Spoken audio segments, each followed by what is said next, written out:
दोस्तों, जाने अनजाने में हम कुछ ऐसी गलतियां कर देते हैं जिनका पछतावा हमें अपनी ज़िंदगी में भुगतना पड़ता है। आज इस कहानी में मैं आपको वही बताता हूँ कि इंसान की कौन कौन सी गलतियाँ जो इंसान को बर्बाद कर देती हैं। दोस्तों, अगर इंसान को अपनी बर्बादी के कारण पता चल जाए तो हम अपने जीवन को सुखमय बना सकते हैं। बहुत समय पहले की बात है, एक नगर में एक धनी सेठ रहा करता था। उस सेठ के पास सभी प्रकार की सुख सुविधाएं थीं, लेकिन उसके कोई संतान नहीं थी। संतान के दुख में वह हमेशा चिंतित और परेशान रहा करता था। फिर एक दिन उस राजा को पता चलता है कि उसकी पत्नी गर्भवती है और उसने अपनी पत्नी का खूब ख्याल रखा। ऐसे में एक दिन उसके घर पर एक पुत्र का जन्म हुआ। सेठ पुत्र के जन्म पर बहुत ही प्रसन्न था। उसने पूरे नगर में मिठाई बनवाई और उसके लालन पोषण में कोई कमी नहीं छोड़ी। देखते ही देखते उसका पुत्र बड़ा हो गया। फिर सेठ ने उस पुत्र को गुरुकुल भेजने का निर्णय किया ताकि वो पढ़ लिख कर एक विद्वान बन सके। अभी उसके पुत्र की उम्र ज़्यादा नहीं हुई थी, लेकिन उसने छोटी सी उम्र में अपने बेटे को शिक्षा ग्रहण करने के लिए गुरुकुल भेज दिया। गुरुकुल में वह बालक अच्छे से शिक्षा ग्रहण करता है और अपने गुरु की सभी आज्ञाओं का पालन करता है। ऐसे में वह बालक धीरे धीरे वहाँ का सबसे होनहार विद्यार्थी बन गया। गुरुकुल में उसे बालक ने सारे वेद पुराण और शास्त्रों का अध्ययन किया और बहुत विद्वान बन गया। लेकिन वो कहते हैं ना कि समय का बदल जाए किसी को भी पता नहीं होता। ऐसे ही एक दिन किसी प्राकृतिक आपदा की वजह से उसके माता पिता की मृत्यु हो गई। जब उसके माता पिता की मृत्यु हुई तब तक उसे बालक की शिक्षा पूर्ण नहीं हुई थी। और जब उसे बालक ने इस खबर को सुना कि उसके माता पिता अब इस दुनिया में नहीं रहे और उनका सब कुछ बर्बाद हो चुका है, तो उस बालक का इस संसारिक मोह माया से मौन उठ गया। उसके बाद उस बालक ने निश्चय किया और वह गुरुकुल से शिक्षा पूर्ण करने के बाद अपना संपूर्ण जीवन लोगों की भलाई में व्यतीत करेगा।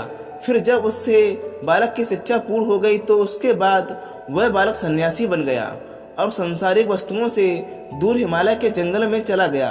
जंगल में जाकर उसने वहाँ लंबे श्यामे तथा तपस्या की। पूर्ण समय के बाद उस सन्यासी ने लोगों को शिक्षा देने का आराम किया। समय के साथ साथ उस सन्यासी की चर्चा चारों तरफ फैल गई और धीरे धीरे लोग उसके पास शिक्षा ग्रहण करने के लिए आने लगे। बहुत से लोग उनके पास अपनी समस्याओं का समाधान खोजने के लिए भी आने लगे। सन्यासी सभी लोगों की समस्याएं बढ़िया आसानी से सुलझा देता है, जिस वजह से वह पूरे राज्य में मशहूर हो गया था। लेकिन जिस नगर में वह रहता है उस नगर का राजा एक क्रूर व्यक्ति था। जब राजा को उसे सन्यासी के बारे में पता चला तो उसने उस सन्यासी से मिलने का निश्चय किया। अगली सुबह राजा को अपने महल से निकलकर उस सन्यासी से मिलने के लिए निकल गया। फिर वो उसे कुटिया पर जाकर पहुंच गया। वहां पहुंचकर राजा ने उसे सन्यासी को देखा तो वह देखता ही रह गया। उसके चेहरे पर एक अलग ही देश था। जब वह सन्यासी के पास पहुंचा तो उसे बड़ी ही अपार शक्ति का अनुभव हुआ। उसे राजा ने उस सन्यासी को प्रणाम किया और मेरे पास बैठ गया और उसे वार्तालाप करने लगा। वो राजा पहले ही मुलाकात में उसे सन्यासी के व्यक्तित्व से इतना प्रभावित हुआ कि उसने उसी समय में अच्छाई की राह पर चलने की ठान ली और मैन सोचने लगा कि इतनी छोटी सी मुलाकात में यह सन्यासी मुझे इतना बदल सकता है, तो अगर यह हमेशा मेरे साथ ही रहने लगे तो मेरी तो जिंदगी ही बदल जाएगी। और यही सोच समझकर राजा सन्यासी से अपने महल चलने के लिए आग्रह करने लगा। राजा का यह सुनकर सन्यासी माना नहीं पाया और वो राजमहल चलने को तैयार हो गया। फिर राजा सन्यासी को लेकर राजमहल की ओर चल दिया। राजमहल पहुंचने पर राजा ने सन्यासी का खूब आदर सत्कार किया और उसके बाद राजा ने सन्यासी को एक ही कमरे में भोजन करवाया। भोजन के पश्चात सन्यासी ने राजा को धन्यवाद दिया और राजा ने जाने की आज्ञा मांगी। यह सुनकर राजा ने कहा कि आप हमारे बाग में जब तक रहें तब तक रह सकते हैं। आपको यहाँ पर किसी भी प्रकार की कोई असुविधा नहीं होगी और आप यहाँ रहेंगे तो हमारी प्रजा को भी अच्छा लगेगा और हमें भी अच्छा लगेगा। यह सुनकर सन्यासी ने राजा का प्रस्ताव स्वीकार कर लिया। उसके बाद राजा ने सेवकों से कहा कि सन्यासी महाराज के लिए बगीचे में रहने का एक कोना और वस्त्र आदि का प्रबंध किया जाए। राजा की आज्ञा के अनुसार सेवकों ने एक सुंदर सी कुटिया का निर्माण कर दिया। उसके बाद वह सन्यासी उसी कुटिया में रहने लगा। सन्यासी को उस कुटिया में रहते रहते कई साल बीत गए। इस दौरान राजा ने उनकी खूब सेवा की, परंतु सालों बाद एक दिन राजा और रानी को आवश्यक कार्य के लिए दूसरे राज्य जाना पड़ा। लेकिन उन्होंने एक सेवादार को सन्यासी की सेवा के लिए नियुक्त कर दिया, परंतु वह सेवादार राजा के जाने के बाद बीमार पड़ गया और अपने घर चला गया और कभी लौटकर वापस नहीं आया।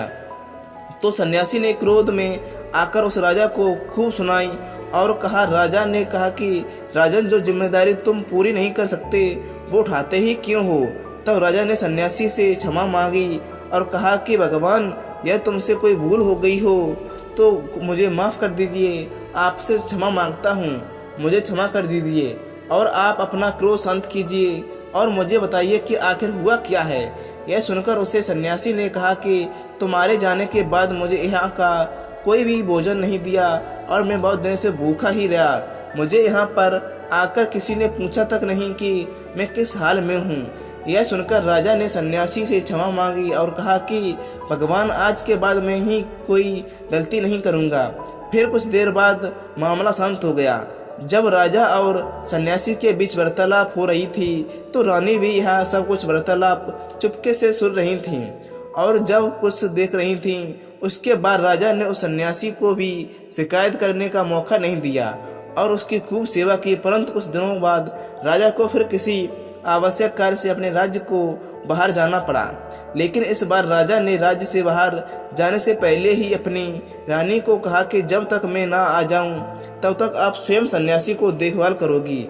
यह सुनकर रानी ने कहा कि जी महाराज, आप निश्चित होकर जाइए, मैं सन्यासी महाराज की अच्छी से देखभाल करूंगी। उसके बाद रानी हर रोज भोजन बनाकर सन्यासी महाराज को भेज देती हैं। लेकिन एक दिन नहाने के लिए चली गईं और सन्यासी को भोजन देना भूल गईं। सन्यासी ने काफ़ी देर तक भोजन का इंतजार किया, लेकिन जब भोजन नहीं आया तब सन्यासी सोच में पड़ गया कि आज खाना क्यों नहीं आया। उसके बाद सन्यासी ने सोचा कि वह खुद महल में जाकर देखेगा कि आखिर कब तक खाना कंटिन्यू ही नहीं आएगा। और फिर वह महल पहुंच गया। जब वह महल के अंदर पहुंचा तो वहां उनकी नज़र रानी पर पड़ी।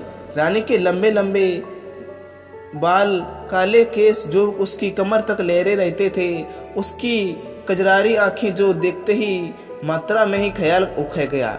उसकी हैरानी जैसी चाल, रानी के इतने सुंदर रूप को देखकर सन्यासी चिकित्सक हो गया और रानी की सुंदरता सन्यासी के मौन में घर कर गई। वह घर वहाँ से बिना कुछ कहे अपने कुटिया में लौट आया। सन्यासी रानी के रूप की सुंदरता को भुला न सका और वह खाना पीना छोड़कर अपनी कुटिया में पड़ा रहा। उसने कई दिनों तक कुछ भी नहीं खाया, जिस वजह से वह बहुत कमज़ोर हो गया। फिर कुछ समय बाद राजा वापस लौटे और जब उस सन्यासी की हालत का पता चला तो वह सीधे सन्यासी के पास पहुंच गए और बोले कि भगवान, क्या बात है, आपको क्या हो गया है और आप इतने कमज़ोर कैसे हो गए हो? चिंता है, आप किस गहरी सोच में डूबे हो? क्या मुझसे कोई भूल हो गई है? तब सन्यासी ने कहा कि नहीं राजन, आपसे कोई भूल नहीं हुई है। यह सुनकर राजा ने कहा कि फिर क्या बात है, आप मुझे बताइए, मैं आपकी परेशानी जरूर दूर करूंगा। यह सुनकर सन्यासी ने राजा से कहा कि हे राजन, मैं आपकी रानी की अद्भुत सुंदरता को देखकर उनकी सुंदरता के फेर में पड़ गया और मैं रानी की बिना जिंदा भी नहीं रह सकता। यह सुनकर राजा हैरान हो गया और कुछ देर सोचने के बाद राजा ने उस सन्यासी से कहा, आपको रानी दे दूंगा। यह सुनकर सन्यासी बहुत ही पसंद हुआ। फिर राजा सन्यासी को लेकर महल चले गए और जब राजा और सन्यासी महल पहुंचे तो उसे रानी ने देखा और कहा कि सबसे सुंदर वस्त्र यह गहने पहने हुए। फिर राजा रानी के पास पहुंचे और राजा ने रानी से कहा कि कोई सन्यासी की मदद करना चाहिए या नहीं, ये बहुत कमज़ोर हो गए हैं और मैं नहीं चाहता कि ज्ञानी पुरुष की हत्या का कलंक मेरे सर पर लगे। उसके बाद राजा ने रानी से पूछा, क्या आप यह पाप अपने सर पर लेना चाहती हो? राजा की यह बात सुनकर रानी ने राजा से पूछा कि आखिर इस सन्यासी के दुख का कारण क्या है। तो रानी ने कहा कि सन्यासी आपकी अद्भुत सुंदरता के दीवाने हो गए हैं। राजा की यह बात सुनकर रानी ने कहा कि राजन, आप चिंता मत करिए, अब आप मुझ पर छोड़ दीजिए, मुझे पता है कि अब मुझे क्या करना है। आपके ऊपर न तो सन्यासी की हत्या का पाप लगेगा और न ही मेरे पवित्र धर्म का नाश होगा। रानी की यह बात सुनकर राजा ने रानी को सन्यासी को सौंप दिया। उसके बाद सन्यासी रानी को लेकर कुटिया में पहुंचे। जब रानी सन्यासी की कुटिया पर पहुंची, पुरानी से सन्यासी ने कहा कि हमें रहने के लिए घर चाहिए, हम इस झोपड़ी में नहीं रह सकते।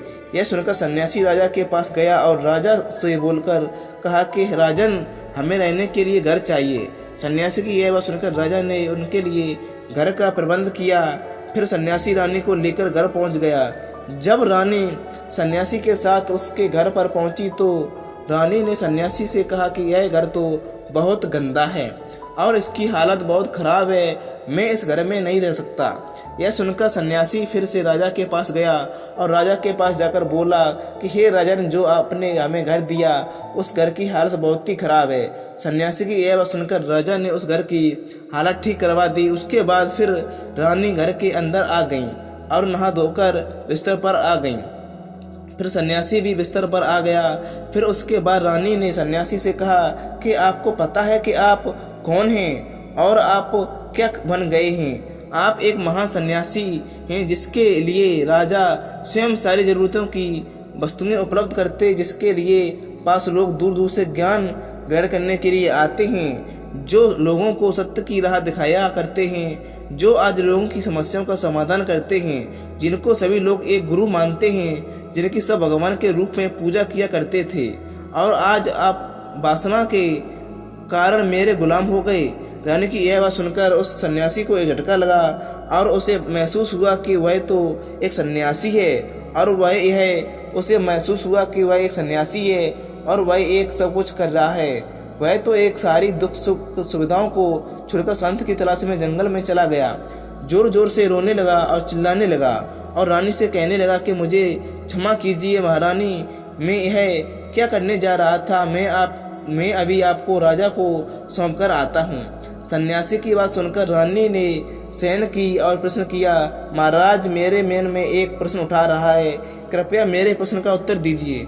रानी की बात सुनकर सन्यासी ने कहा कि पूछो, तुम्हारा क्या प्रश्न है। फिर रानी ने कहा कि जब आपको उस दिन भोजन नहीं मिला तो आप बहुत क्रोधित हो गए, तब मैंने आपसे ये रूप पहली बार देखा था और तभी मैं से आपके व्यवहार में परिवर्तन महसूस कर रही हूँ। ऐसा क्यों हुआ महाराज, आखिर आपको इतना क्रोध क्यों आया।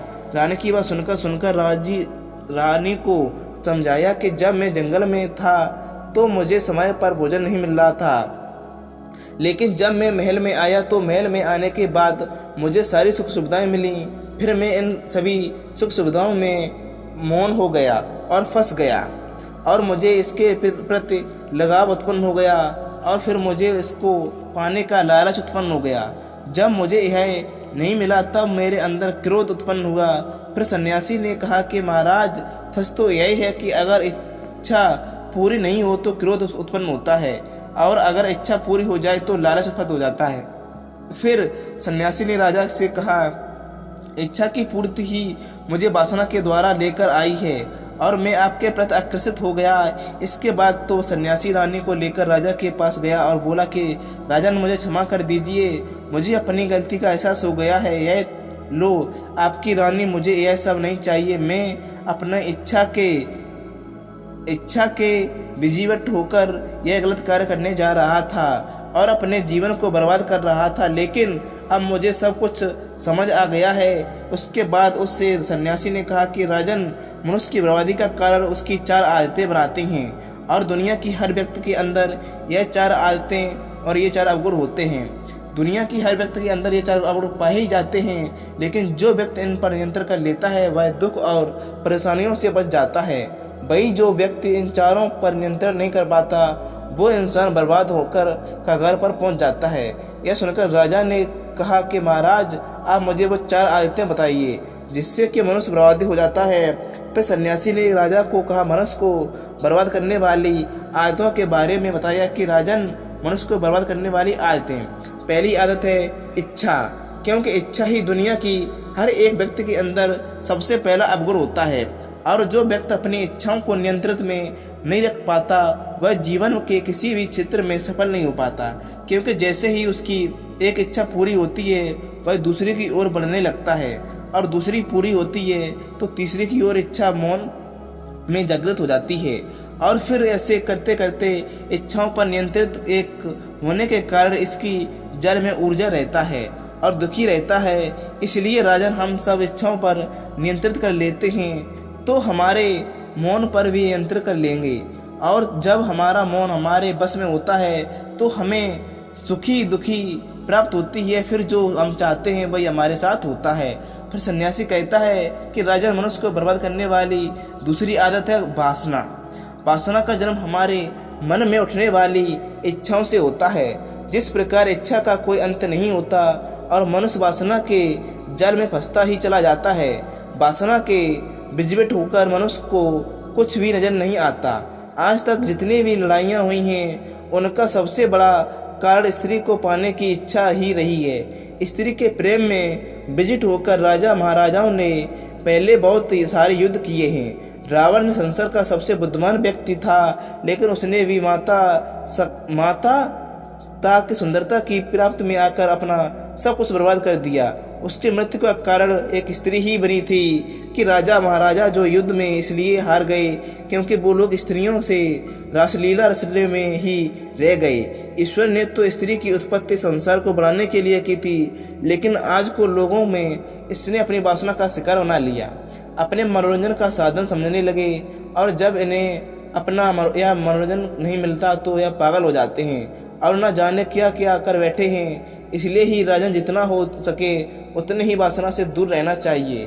फिर सन्यासी कहता है कि इजराइल मनुष्यों को बर्बाद करने वाली तीसरी आदत है क्रोध, क्योंकि जब मनुष्य की वासना की पूर्ति नहीं होती तो उसके अंदर क्रोध उत्पन्न हो जाता है, और जब व्यक्ति को क्रोध आता है तो उस पर नियंत्रित करना नहीं होता और फिर वह क्रोध में आकर कई गलत सारे निर्णय ले लेता है। वो दूसरों को बुला कर देता है, गालियाँ निकाल देता है, और जब उनका क्रोध शांत हो जाता है तो उन्हें अपनी गलती का एहसास हो जाता है। लेकिन जब तक तो सब कुछ बर्बाद हो चुका होता है। क्रोध के कारण मनुष्य के कई बने बनाए काम भी बिगड़ जाते हैं। जब मनुष्य के भीतर क्रोध उत्पन्न होता है तो वो अंदर से बहुत कमज़ोर हो जाता है, और एक कमज़ोर मनुष्य कुछ भी नहीं कर सकता, उस कभी सफलता हासिल नहीं कर सकता। क्रोध हमारे भीतर क्रोध उत्पन्न होता है तो अंदर वो बहुत सारी कमज़ोर हो जाता है, और एक कमज़ोर मनुष्य कुछ भी नहीं कर सकता, उससे कभी भी सफलता हासिल नहीं हो सकती। क्रोध हमारे भीतर तनाव को उत्पन्न करता है, और अगर एक बार तनाव में चले जाएं तो हमारा पूरा जीवन बर्बाद हो जाता है। फिर सन्यासी कहता है कि राजा, मनुष्य को बर्बाद करने वाली चौथी आदत है लालच। राजन, लालच का फल सदैव बुरा होता है। लालच में पड़कर हम बहुत से लोगों को बुरा कर देते हैं। हर मनुष्य के जीवन में कभी न कभी ऐसे अगर अवश्य आते हैं जब हम लालच में बैठ जाते हैं और अधिक पाने के लिए लालसा में बहुत कुछ खो देते हैं, जिससे जो उसके पास था वह भी गवा देते हैं, क्योंकि जैसे ही व्यक्ति की इच्छा पूरी होती है उसका लालच बढ़ जाता है और उसके मौन में और भी कई जन्म होने लगते हैं। जो व्यक्ति लालच करता है वह कामयाबी से कोसों दूर रहता है, क्योंकि एक ना एक दिन लालच का दुश्मन सामने आ ही आता है।